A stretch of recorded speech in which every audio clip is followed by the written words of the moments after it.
E5 TV news కు స్వాగతం. ముందుగా హెడ్లైన్. రామ్లీలా మైదానంలో ఇండియా కూటమి మహార్యాలీ, కేజ్రీవాల్ కు మద్దతుగా నిలవనున్న నేతలు.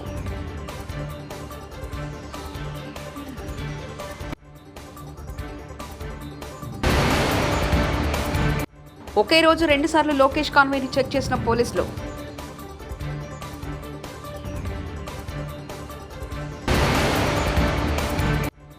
ప్రతిపక్ష నేతలపై సోషల్ మీడియాలో వైకాపా వేధింపులు. కోటంరెడ్డి.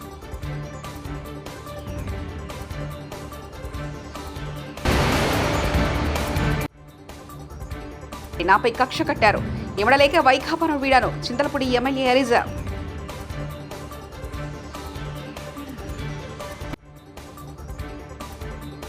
లోక్సభ ఎన్నికలకు ముందు ప్రతిపక్షాల ఐక్యత బలాన్ని ప్రదర్శించే లక్ష్యంతో ఇండియా కూటమి మార్చి 31న ఢిల్లీలోని రామ్లీలా మైదాన్లో మహార్యాలీ నిర్వహించనుందని ఢిల్లీ మంత్రి గోపాల్ రాయ్ ఆదివారం తెలిపారు.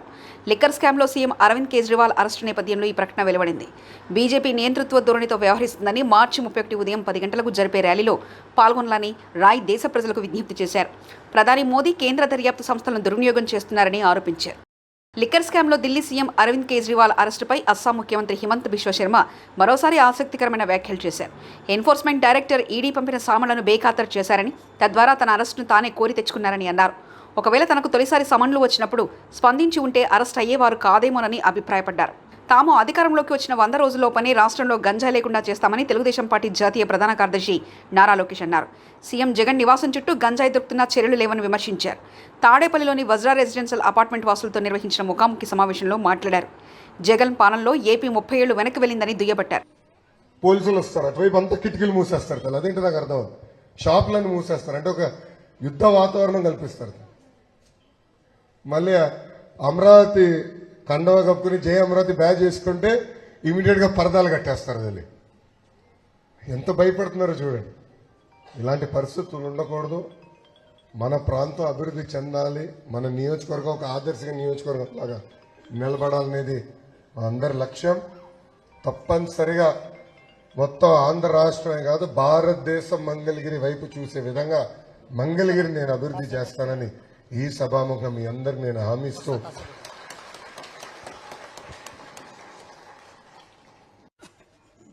నిరుపేద కుటుంబాలకు ఇస్తాం జరిగింది. అది పవన్ అన్న చంద్రబాబు గారు కలిసి తీసుకొచ్చిన హామీ. చాలా మంది నన్ను అడిగారు, సంక్షేమమేనా మీ ధ్యేయం? కాదు, సంక్షేమం అభివృద్ధి రెండు కలిసికట్టుగా మేము ముందలు తీసుకెళ్తాం. మీరు బాబు సూపర్ 6లో మొదటి హామీ దయచేసి మీరు చూడండి అమ్మా. దాంట్లో మొదటి హామీ 20 లక్షల ఉద్యోగాలు కల్పిస్తాం. 20 లక్షల ఉద్యోగాలు 5 సంవత్సరాలు. దానివల్ల రాష్ట్ర ఆదాయం 2.5 రెట్లు పెరుగుతుంది. 2.5 టైమ్స్ మనం పెరుగుతాం. బాబు గారు ముఖ్యమంత్రిగా ఉన్నప్పుడు, అంటే 2000 నుంచి 2014 ఉన్నప్పుడు, 2014 నుంచి 19 మధ్యలో ముఖ్యమంత్రిగా ఉన్నప్పుడు 6 లక్షల మందికి ఉద్యోగాలు కల్పించారు. 6 లక్షల మందికి. సో ఒక ఛాలెంజ్గా తీసుకున్నాం ఈసారి 20 లక్షల ఉద్యోగాలు కల్పించాలి. సో అందుకే ఇది డెవలప్మెంట్ వెల్ఫేర్తో కూడిన మేనిఫెస్టో. ఇంకా రోడ్లు, డ్రైన్లు, తాగునీరు అది తెలుగుదేశం పార్టీకి తెలిసిన విద్య. మాకు తెలుసు, గతంలో చేసిన చరిత్ర ఉంది. ఇప్పుడు డబుల్ ఇంజిన్ ఉంది, తెలుగుదేశం జనసేన పార్టీ ఉంది. మీరు చూస్తారు, కేంద్రం నుంచి అవసరం మేరకు నిధులు తీసుకొస్తాం. బీజేపీ వర్యులు కూడా పొత్తులో చేరారు. తప్పనిసరిగా నిధులు తీసుకొస్తాం, మన ప్రాంతాన్ని అభివృద్ధి చేస్తామని ఈ సభాముఖంగా మీ అందరికి హామీస్తూ, ఇప్పుడు మీకు ఏమైనా ప్రశ్నలు ఉంటే దానికి నేను సమాధానం చెప్పేదానికి సిద్ధంగా ఉన్నానని తెలుపుకుంటూ, నాకు ఈ అవకాశం ఇచ్చిన మీ అందరికీ. ఓటమి భయమా మరేంటో తెలియదు కానీ విపక్ష నేతలకు వైసీపీ సర్కార్ ప్రత్యేకంగా ఫోకస్ పెట్టినట్లు కనిపిస్తుంది. 3 రోజుల వ్యవధిలోనే 4 సార్లు టీడీపీ జాతీయ ప్రధాన కార్యదర్శి నారా లోకేష్ కాన్వాయ్ను ఆపి చెక్ చేశారు పోలీసులు. ఎలక్షన్ కోడ్ అమల్లో భాగంగా ఈ తనిఖీలు చేస్తున్నామని పోలీసులు చెప్తున్నారు. ఆదివారం ఒక్కరోజే 2 సార్లు లోకేష్ కాన్వాయ్ని ఆపి చెక్ చేశారు పోలీసులు. అది కూడా టీడీపీ నేతల కార్లను మాత్రమే తనిఖీ చేయడం పట్ల అభ్యంతరాలు వ్యక్తమవుతున్నాయి.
ఖర్చు పెట్టి ఇతర పార్టీల నేతలపై సోషల్ మీడియా ద్వారా వైకాపా వేధింపులకు పాల్పడుతుందని మాజీ ఎమ్మెల్యే కోటంరెడ్డి శ్రీధర్రెడ్డి ఆరోపించారు. నెల్లూరులో నిర్వహించిన మీడియా సమావేశంలో ఆయన మాట్లాడారు.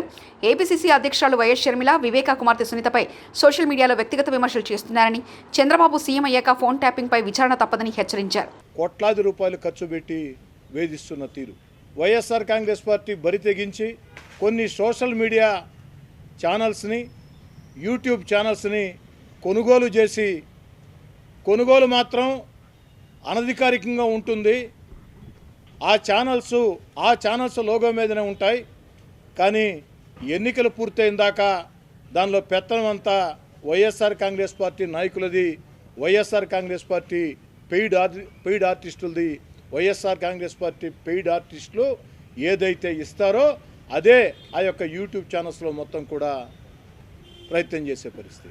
సాక్షాత్తు రాష్ట్ర ముఖ్యమంత్రి వైఎస్ జగన్మోహన్ రెడ్డి గారు సొంత చెల్లెలు వైఎస్ షర్మిల గారి మీద, చిన్నాన్న కూతురు సునీత గారి మీద ఇష్టారీతిలో ఈ యొక్క యూట్యూబ్ ఛానల్స్లో, సోషల్ మీడియాలో వాళ్ళ వ్యక్తిత్వాన్ని హననం చేసే రీతిలో ఉచ్చ నీచాలు మరిచి వైఎస్ జగన్మోహన్ రెడ్డి గారి ఆదేశాలతో, సలహాదారుల సూచనలతో వైఎస్ఆర్ కాంగ్రెస్ పార్టీ పెయిడ్ ఆర్టిస్టులు వ్యవహరిస్తున్న విధానం ఎంత బాధాకరం అంటే, ఆఖరికి సాక్షి పత్రిక, సాక్షి టీవీలో కూడా సొంత చెల్లెలు షర్మిల గారి మీద, చిన్నాన్న కూతురు సునీత గారి మీద ఇష్టారీతిగా వేధిస్తున్నటువంటి తీరు, మానసికంగా, భౌతికంగా ఏ రకంగా వేధిస్తున్నారో ప్రజలు మొత్తం కూడా గమనిస్తూ ఉన్నారు.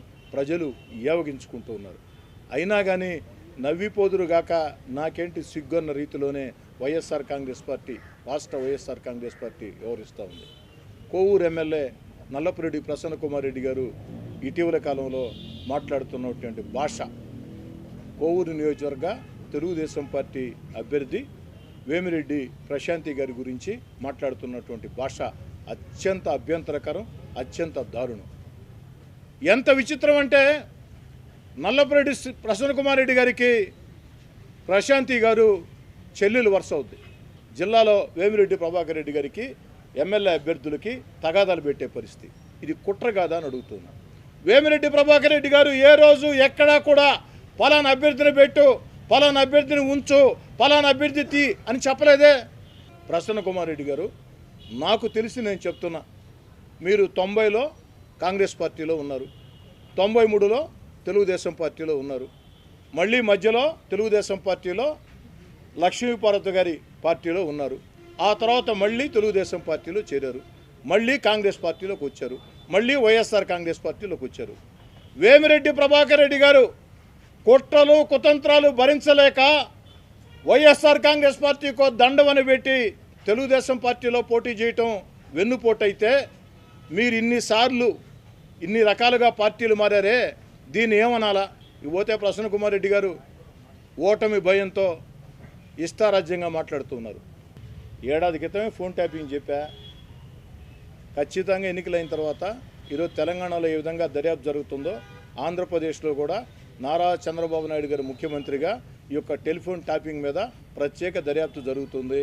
దానికి పాల్పడినటువంటి అధికారుల మీద కఠిన చర్యలు తప్పవు. నెల్లూరు పార్లమెంట్ అభ్యర్థి విజయసాయిరెడ్డి గారు పదే ఓ మాట చెప్తున్నారు, అన్ని లక్షలతో గెలవబోతున్నా, ఇన్ని లక్షలతో గెలవబోతున్నానని చెప్పని. విజయసాయిరెడ్డి గారిని నేను సూటిగా ఒక మాట అడగదలుచుకున్నా. అయ్యా, మీకు ఇంకా 4 ఏళ్ల రాజ్యసభ సభ్యత్వం ఉంది. నిజంగా మీకు గెలుస్తానని నమ్మకం ఉంటే విజయసాయిరెడ్డి గారు 4 సంవత్సరాల రాజ్యసభకు రాజీనామా చేయి, అప్పుడు ఏదైనా మాట్లాడు. చింతలపూడి నియోజకవర్గంలో స్థానికంగా కొంతమంది తనపై కక్ష కట్టి అనేక రకాలుగా ఇబ్బందులను, అవమానాలకు గురి చేశారని వైకాపా ఎమ్మెల్యే ఉన్నమట్ల ఎలిజా ఆరోపించారు. అందుకే అక్కడ ఇమడలేక పార్టీని వీడినట్లు వెల్లడించారు. ఏపీ పీసీసీ అధ్యక్షులు వైఎస్ షర్మిల సమక్షంలో కాంగ్రెస్ పార్టీలో చేరారు. హైదరాబాద్ లోటస్ పాండ్లోని తన నివాసంలో ఎలిజాకు కండవా కప్పి పార్టీలోకి వైఎస్ షర్మిల ఆహ్వానించారు. అనంతరం ఎలిజా మాట్లాడారు. పార్టీ అధ్యక్షులు, జాతీయ అధ్యక్షులు గౌరవనీయులు శ్రీ వైఎస్ జగన్మోహన్ రెడ్డి గారికి వాట్సాప్ ద్వారా పంపించడం జరిగింది. అలాగే పోస్ట్ ద్వారా కూడా నిన్న పంపించడం జరిగింది. ఈరోజు మరి గౌరవనీయులు షర్మిల మేడం గారి చేతుల మీదుగా కాంగ్రెస్ పార్టీలో చేరటం జరిగింది. చింతలపూడి నియోజకవర్గంలో స్థానికంగా నెలకొని ఉన్నటువంటి కొన్ని రాజకీయ పరిస్థితుల వల్ల నేను అక్కడ ఎమడలేక నేను పార్టీని వదిలిపెట్టి బయటకు రావటం జరిగింది. అక్కడ స్థానికంగా మరి కొంతమంది నా మీద కక్ష కట్టి అనేక రకాలుగా నన్ను ఇబ్బంది పెట్టాలని, అవమానపరచాలని, చాలా అంటే హేయమైన చర్యలకు పాల్పడ్డారు. సిట్టింగ్ ఎమ్మెల్యేగా నేను ఉండగానే వేరొకరితోటి మరి శంకుస్థాపనలు, ఓపెనింగ్లు చేయటం, అలాగే శిలాఫలకం మీద ఉన్నటువంటి నా బొమ్మను కూడా రాయితోటి చెరిపేయడానికి మరి పాల్పడ్డారు. అలాగే శిలాఫలకం మీద ఉన్న పేరు కూడా తీసేశారు. మరి ఇలాంటి దుర్మార్గమైనటువంటి పరిస్థితుల్లో అక్కడ స్థానికులు కొంతమంది పెత్తందారులు, ఆ పెత్తందారులు చేసినటువంటి దుర్మార్గమైనటువంటి చర్యలు నేను పార్టీ అధిష్టానానికి తెలియజేశాను. మరి ఈ రకంగా ఉంటే ఇబ్బంది కలుగుతుందని కూడా చెప్పాను. అయితే పార్టీ పెద్దలు ఎవరు కూడా మరి దాన్ని పట్టించుకోకుండా ఇంకా అదే కొనసాగుతూ ఉంది. అలాగే మరి మా పార్టీ అని అనుకుని నేను ఎంతో కష్టపడి నేను పనిచేశాను. నేను పార్టీని వీడకముందే రీజనల్ కోఆర్డినేటర్ గారు ఆయన చింతలపూడి నియోజకవర్గానికి రావటం, మరి అక్కడ మీటింగ్ జరపటం, నాకు కనీస సమాచారం కూడా ఇవ్వకపోవటం అనేది నాకు చాలా బాధను కలిగించింది. మరి ఇలాంటి దుర్భరమైనటువంటి పరిస్థితుల్లో నేను ఇక్కడ ఉండలేను అని చెప్పి మా పార్టీ నాయకుడికి నేను ఆయనకి రాజీనామా సమర్పించడం జరిగింది నిన్నే. నా ఉద్దేశంలో మరి మన భారతదేశంలో ఉన్న పార్టీలన్నింటిలో కంటే కులాల మీద కానీ మతాల మీద కానీ బేస్ కానటువంటి పార్టీ ట్రూలీ సెక్యులర్ పార్టీ, నిజమైన సెక్యులర్ పార్టీ కాంగ్రెస్ పార్టీ. కాబట్టి కాంగ్రెస్ పార్టీలో నేను చేరటం జరిగింది. ఈ పార్టీలో మరి నేను కష్టపడతాను. ఖచ్చితంగా మరి ఈ పార్టీ మళ్ళా ఆంధ్రప్రదేశ్లో మరి ఏ రకంగా ముందుకు సాగాలనేది మరి పార్టీ నాయకులతోటి కలిసి పనిచేసి వారందరికీ మరి నేను ఖచ్చితంగా వారి అండను తీసుకుని నేను ముందుకెళ్తా అని చెప్పి తెలియజేస్తాను. చింతలపూడి నుంచి పోటీ చేస్తాను. నేను మళ్ళీ పోటీ చేస్తున్నాను. సార్ మీతో పాటు ఇంకా అసమ్మతి అసలు ఆ మాటే వాడలేదు కదా బ్రదర్. అసంతృప్తి ఉన్నవాళ్ళు నేను అసలు ఆ మాట అనలేదు. రామ్లీలా మైదానంలో ఇండియా కూటమి మహార్యాలీ, కేజ్రీవాల్కు మద్దతుగా నిలవనున్న నేతలు.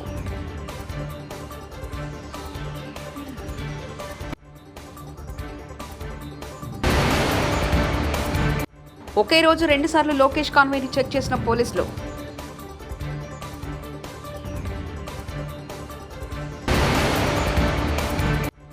ప్రతిపక్ష నేతలపై సోషల్ మీడియాలో వైకాపా వేధింపులు. కోటంరెడ్డి.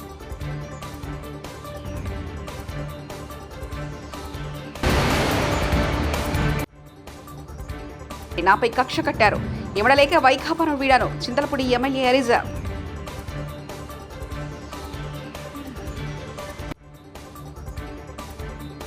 ఇవి బులెటిన్ విశేషాలు. చూస్తూనే ఉండండి E5 టీవీ న్యూస్.